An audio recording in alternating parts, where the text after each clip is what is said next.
We have census records on the number of Native Americans in 1853. So the first thing we need to do is figure out how many people there were in North America in 1500, and then compare that to the census records and see what the difference is. Pre-Columbian U.S. population. The issue with pre-Columbian North American population estimates is that there are regions in which the population is well known, and then there are regions in which the populations are not well known. And what people estimating the population would do is extrapolate the populations of well-known regions into the lesser-known regions based on what kind of land it was. So if an area had 2 people per square kilometer, then an adjacent area with similar soil, vegetation, animals, etc. is assumed to also have that many people per square kilometer. Fair enough. The problem, according to Milner and Chaplin, is that this is simply not true, as more recent investigation. A related problem was overcounting settlements. Semi-nomadic people move from place to place, and when they do, they settle in an area to hunt, to fish, and gather in that area, and they'll come back to various areas to harvest their their crops, sort of. That's another topic, like early proto-agricultures and other things, like how they'd go to an area, plant seeds, and then just leave and come back later, and there'd be some stuff to gather. But that's a different topic for another time. And thus each tribe will have multiple fixed sites that they travel to, that they rotate around, sort of in a cycle. And apparently researchers have a habit of counting each site as if it was permanently and continuously settled. What Milner and Chaplin did was try to take all this into account, instead of dumb mapping particular well-known groups onto the whole of the United States. And in doing so, they came to multiple estimates, with 1.595 million Native Americans north of the Rio Grande being, according to them, their best estimate. So that's one number. Another thing we can do is take hunter-gatherer populations around the world and map them onto the United States, which I did. I did a search of various known population densities of hunter-gatherers that Europeans have come into contact more recently. And I'll have a chart on the video, but of course the chart's always going to look better, or the table's always going to look better in the article itself, so if you want to see that, you can look down there.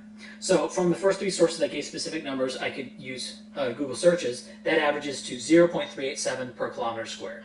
Now, the lower 48 United States has a landmass of 8.139 million square kilometers, so just dumb mapping, just taking that number and then mapping that on to the United States, that would give us 3.149 million people in the pre-Columbian area that would become the United States. Now, Canada has always had about 10% of the population of the United States, even before Europeans arrived.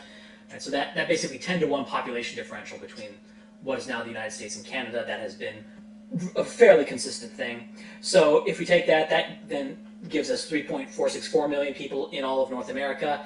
Throw in Alaska, and it probably doesn't get up to 3.5 million, but let's, for the heck of it, let's just round it up to 3.5 million. Now, there are also multiple sources that I found claiming that the global average population density for hunter-gatherers is 0.1 per square kilometers. Now, since that is a global average, it doesn't make sense to map it onto the U.S.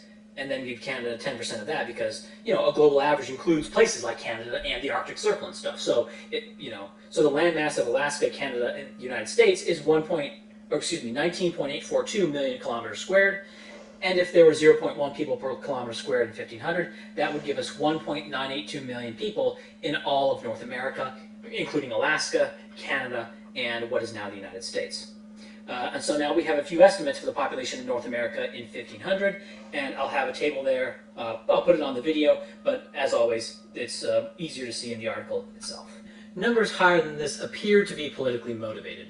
Russell Thornton's book, The American Indian Holocaust and Survival, A Population History Since 1492, estimates the pre-Columbian population of North America at 7 million, and that's in a non-free book, so I can't see it. Another estimate of 18 million comes from Henry Dobbins, again in a non-free book entitled Their Number Become Thin. Now remember that the population of the United States was 17.069 million in 1840. So Dobbins' estimate of 18 million Siberian Americans in 1500, which would entail about 16 million of them being in what is now the United States, who left behind extremely sparse remnants, that is implausible on its face. Because when the United States had a population of 17.069 million, there was a lot more evidence of it for a much longer period of time. They may not have constructed so much as the Europeans for any given period of time. But given that they had been in North America for much longer, if there were 18 million of them, certainly we would have seen more cities than just like little mound hill settlements. So anyway, so there we have our Siberian American or Native American population in North America in 1500, around 2 million. So from there, how much did it decline? The population decline. Well, the first government estimates of Indians, quote unquote, in the United States was in 1853. And it estimated 400,764 Indians in the United States that year. Now this number supposedly fell to 339,421 in 1860, and then to 313,712 in 1870, and 306,543 in 1880. Now I say supposedly fell because remember what a census involves. It involves the thing that is being recorded, but also the recorder. So why would the population of Native Americans fall roughly 60,000 in 10 years? And the population decline, or it could be the census doing some stuff that causes the numbers to be different.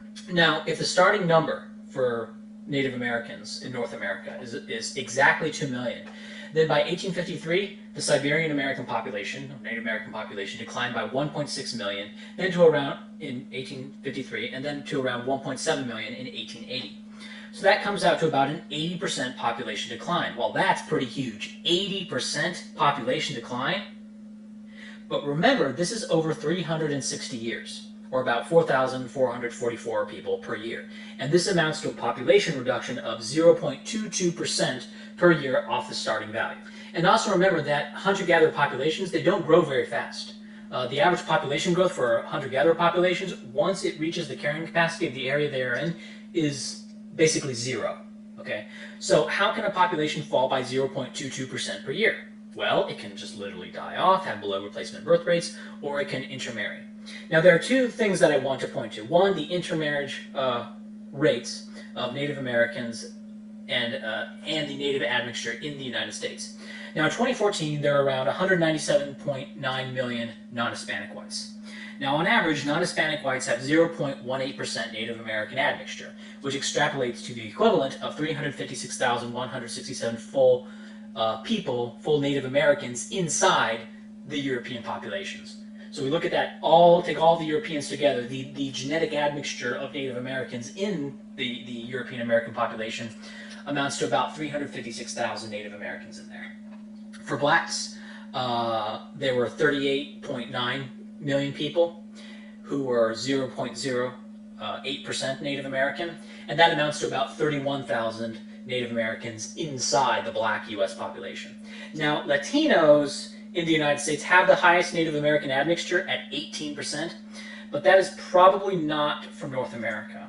And of course, the people who directly identify as Native American number 2,932,000 people in 2014.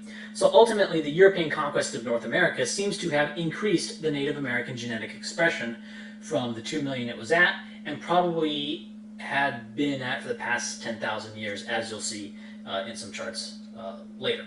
And thus, there is no reason to believe that it would have increased eventually in the absence of European contact. There's no evidence of that. And while there are a few massacres of Native Americans, an annual average population decline of 0.22% does not suggest an ongoing campaign of genocide. It suggests a loss of land, partly offset by European technology, perhaps intermarriage with Europeans, and a few battles with the federal government each decade, which almost never went well for the Native Americans. And also we can look at the modern interracial marriage rate by race. And for American Indian, it's about 58%. So an American Indian is more likely to marry out of the Native American population than they are to marry within the Native American population. So as a group, they don't seem like they're going to be lasting much longer, basically by their own action. Now the second thing I wanted to point out is the lack of lineage destruction for Native Americans. And it's a bit complicated how this is done, but basically by tracing mitochondrial DNA, researchers can determine not necessarily what the population was at the time, but an effective population, and really what they're looking at is the number of lineages. And what it shows is that there was very minimal, in the Americas, from North America to Central America to South America, all throughout the Americas, that there was very minimal lineage destruction of the Native Americans. Now this is very important. Because if, for example, the Spaniards were going from town to town in Mexico and just mass murdering all the inhabitants, whole families would be killed off, right? So lineages would be being destroyed. Now the fact that while the population decline may have been over 50%.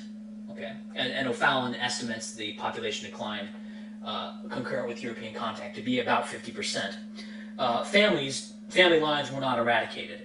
Like 50% of all lineages were not eradicated. Now, a certain percent were, perhaps 10% of lineages were eradicated, but there was death, but it wasn't wiping out lineages, right? And so this is evidence that the deaths were not a result of mass murder. Okay, and the intuitive culprit, to me at least, for the mega death is disease. So the conclusion here: the Native American population in North America in 1500 was about 2 million. That's what the best estimates say. And the decline to 400,000 in 1860 represents a 0.22% decline per year. Now, I'm not saying massacres didn't happen, but in the grand scheme of things, it doesn't look like a genocide, or if it was, it would be the slowest genocide ever.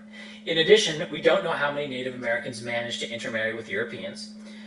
If so few as 0.22% of Native Americans married a European, which would be 1 in 454, that would, in theory, account for the entire Native American decline, assuming the Native Americans were at replacement level otherwise. Now, I don't think that's what happened, but it's just kind of an important thought experiment to recognize that if as few outmarried as that, then even in the absence of any disease, even in the absence of any battles in which 5,000 Native Americans were killed, even in the absence of any of that, the Native American population would decline, as we have seen, just through intermarriage with Europeans, given that hunter-gatherers are basically at replacement level in terms of their population levels.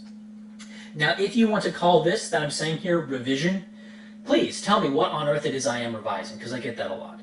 Most people have a historical narrative regarding the Native Americans that is based on anecdotes and personal accounts and common knowledge and also movies and what their cat lady teachers told them, right? And this was a narrative. All this is a narrative that was set before the research was ever done.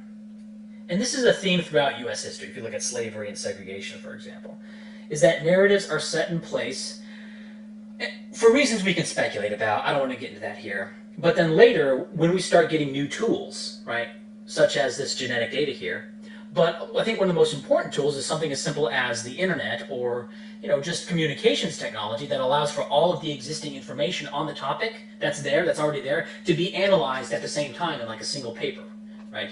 Now, the data says something different than narratives which were set in the past, right? So like the idea of mass genocide of the Native Americans, when was that narrative set? I don't know exactly when, but we could probably trace it well before the year 1900. Especially since by the mid-1800s there are all sorts of societies trying to preserve Native American culture and stuff. Now, right now, thanks to the internet and Sci-Hub for breaking down the paywalls, I have better access to academic paper than a professor at a major university would have in the year 1985. Okay, from my little computer right here, I can access more papers more easily than a professor of history at Yale in the year 1985 could. Because he could get all those papers eventually, but he would have to do some sort of interlibrary loan or something. There's a lot of stuff at the Yale Library, but he'd have to, if he wanted something that's a bit more obscure, for me, I just find it on Sci-Hub and it's going to be there. For him, he may have to, get an interlibrary loan. So it's easier for me than it was for him. And when some people go on in a different direction than the old history books, this is called revision. But there's nothing of substance being revised. The original narrative was based on nothing. This research here is being done for the first time. It's not revision, right? Because you never should have had an opinion in the first place, because the information wasn't there. It was just stories back then. Okay. Now, I don't think that the United States policies towards the Native Americans was the correct one. I think the correct one would be a territorial set-aside, a separate country for the northern tribes. Now, I don't think they rightfully own the whole of North America any more than I own the ocean after pissing in it, right? But they are people who deserve something, perhaps something like British Columbia or Oregon or something like that.